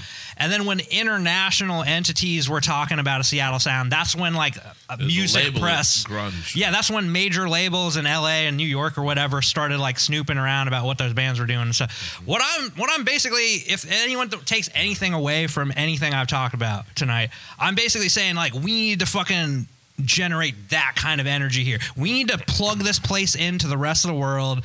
We need to make this a fucking city on the scale. We have to make it of value. So go keep going. We have it's to all make you. it of value. Okay, it's your last 5 minutes. Give it all. Give it all you got. God damn, I've got so much more. And shout out to everything Ammar's going to go home tonight and wish he would have said. Oh, it's going to be so much. His brain is going to explode. We always do that. Later. His brain is going to explode later because I know he's a great thinker and he's very articulate. And honestly, you've been a great interview. We'll have him back. And I will say to you, as you go home tonight, with a ton of a great artists that we've had on, wish that you would have, should have said this and that. You've been great, and don't beat yourself up. But here's your platform. Tell us, sit on it. You can tell us everything we need to know. Okay, so basically what I'm saying is like my whole point with like me trying to do that festival is like I'm trying to at least do the very initial phase of like trying to get Wichita to be like a world city connected to the rest of the world. Yes. And it's like I think a big we need to not be flyover, so flyover. I think a big problem is we don't have pro sports teams because without that there's no reason to mingle. Well, and you don't have talent agencies, you don't have marketing agencies, you don't have big you don't have a way to support a local even with anything coming like from Lawrence I will say, even though they have the Kansas Jayhawks, they don't have a sports team. This is almost like another 30 minutes by itself. I don't think the classes mix in Wichita because since there's no sports, there's nothing to to shift people around. And without that, it's like the church or whatever is the community. The family is a community. And so a lot, that's why like when I like drive around here, I'll see like boarded up buildings and I'll see like areas that are like wrapped in plastic still. Yeah. And it's like, that's how this country is becoming everywhere. But the problem is, we don't have enough entertainment. We don't have enough like sports. We don't have enough events. And that's what's going to fucking mix people up. And like, I mean, I guess that's the goal. Is the goal is to make us a reputable marketplace. Yeah. Or just in not so many words, the goal is, and you're on the same goal that we're trying to do, same goal that we're trying to deal with these grants and everything, is we're trying to make Wichita not a place that you drive the fuck by and not a place that like mid to regional artists are apropos to play at. Mm-hmm. We want them to feel comfortable, and we need our local businesses in this town to make it feasible, and we need our local people in this town to buy into the artistry that we provide. There is a lot of room for growth, I think, in this town as we sit here and work hard on it. Me and Aaron do this every week. We're working hard on this every goddamn week, and you are too. You're trying to come up with new and innovative ways to entertain the city of Wichita. Aren't you?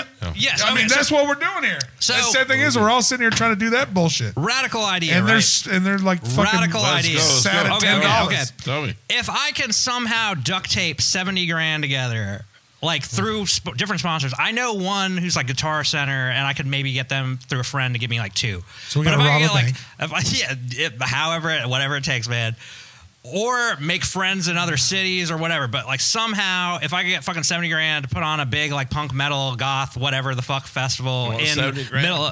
Yeah, that's what I'm gonna do because I'm basing this off of what ChatGPT gave me as an estimate for like Skull Fest, which is what I just went to, and I felt like say Roadburn is like a 800-900 that grand fest, which that's my ultimate goal is to build something like that. But I feel like I could. You know, it's like baby steps. It's like the first year you do it, no one's going to give you that much money. I'd be surprised. And it's going to cost you. Oh, yeah. The first year, that's on you. You pay for it. Well, and the sponsors are going to have to eat shit on the first year, too. Well, That's what I'm saying. First year, you pay for it. First 2 years, dude. I mean, let's be honest. We're baby coating this. The first 3 years are going to eat shit. Man, it is that way. 3 years. 3 years.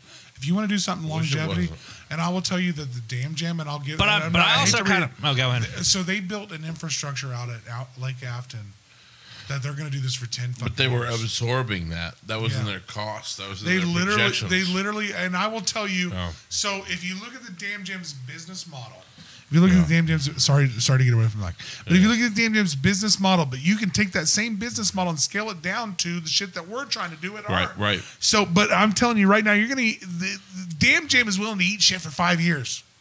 They built it into their profit. Yes. They built it into the So plan. if you want a successful festival, when I'm talking Wakarusa, the Bluegrass Festival in Winfield, all of the ones that are the Bonnaroo's shit that they do. Look. Everything you're gonna eat shit for 5 years. Everything you presented right now has a different model.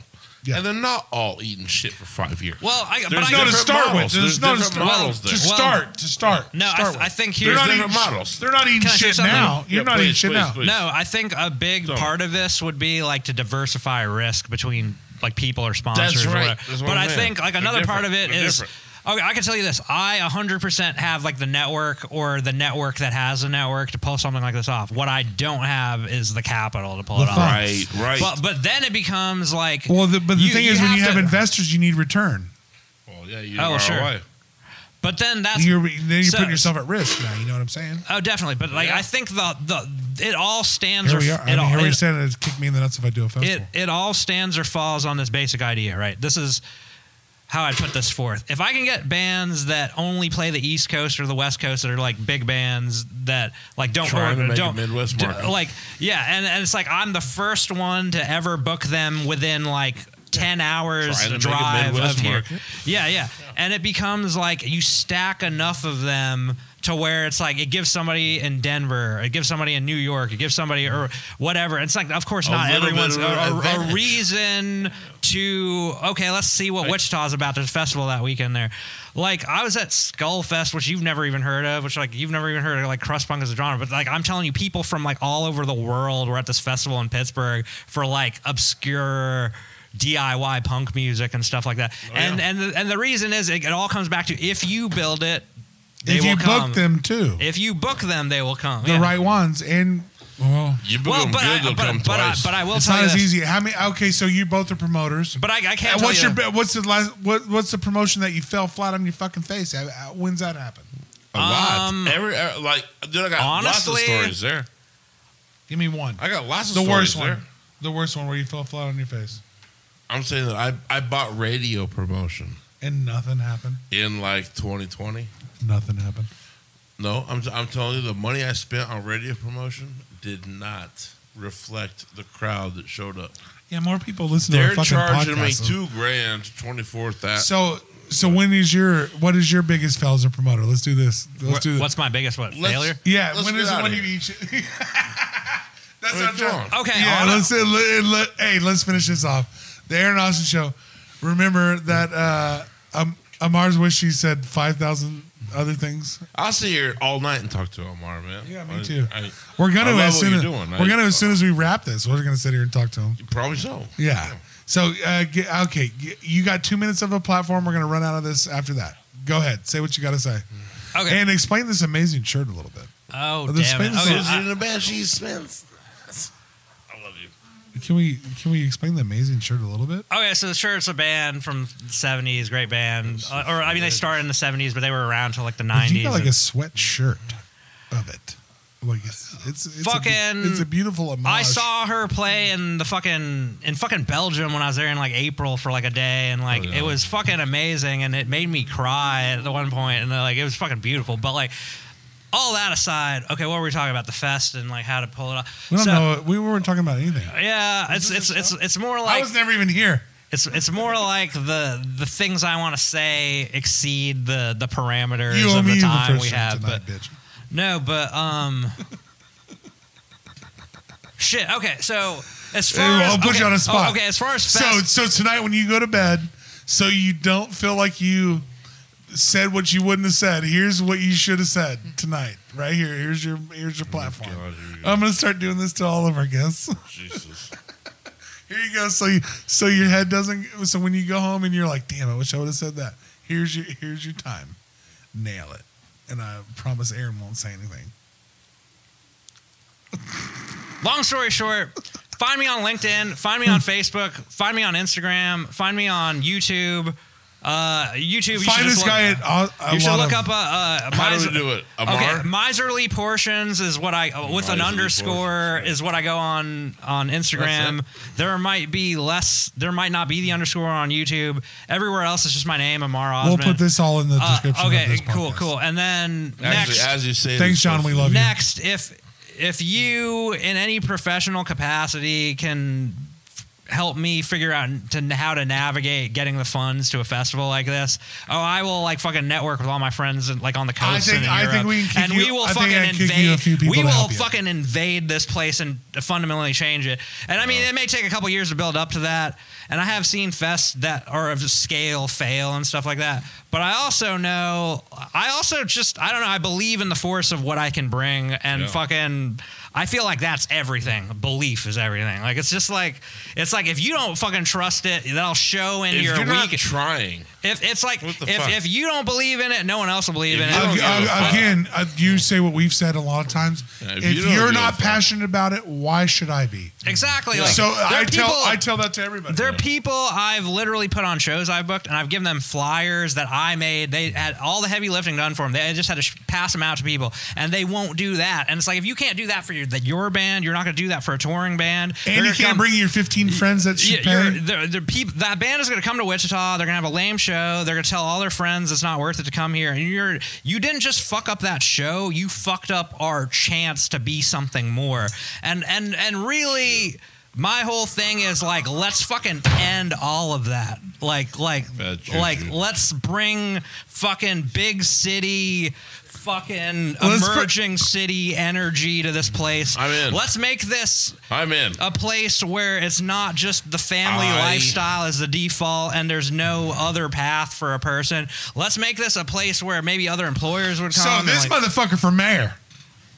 Let's go. Ammar Osman for mayor. Can we get fucking... I mean, Is John back up here? in fucking Portland at a Theme bar song. heard me bitching about Wichita. And he told me once I should be the mayor. But I will say everything that this man does is always easy to get down with. He's always looking for like what we say. Yeah. Passionate people that are passionate about shit. That makes it so much easier. So if you're not, and I will say to any band that's looking to record with Slow Coast Media, if you're trying to even do a podcast with us, if you're even trying to book with Ammar, if you're trying to do any of these things, if you're not passionate about it, why should we be? So that makes that even ties back into the professionalism that we talked about earlier. Rep your brand. Rep your brand. Make sure it's good. Let's go. Get with us and get some subscriptions down on our fucking show. Let's move on to the next day. So shout out to episode 80. This has been a good one. John, hear me. We could have went into a lot of AI shit. All right, I really wanted to. That's the next time. Next time. No, we can't put it. We can't put it all. Dude, I could do 9 hours with you. Next time. Next time, let's do an outline of what we both want to talk about. No. No. That's not how we do this. That's not. We throw this all against the wall. The Aaron Austin Show is brought to you by Wichita by EV. Kirby's Beer Store, PK Pest Management, and Sacred Leaf.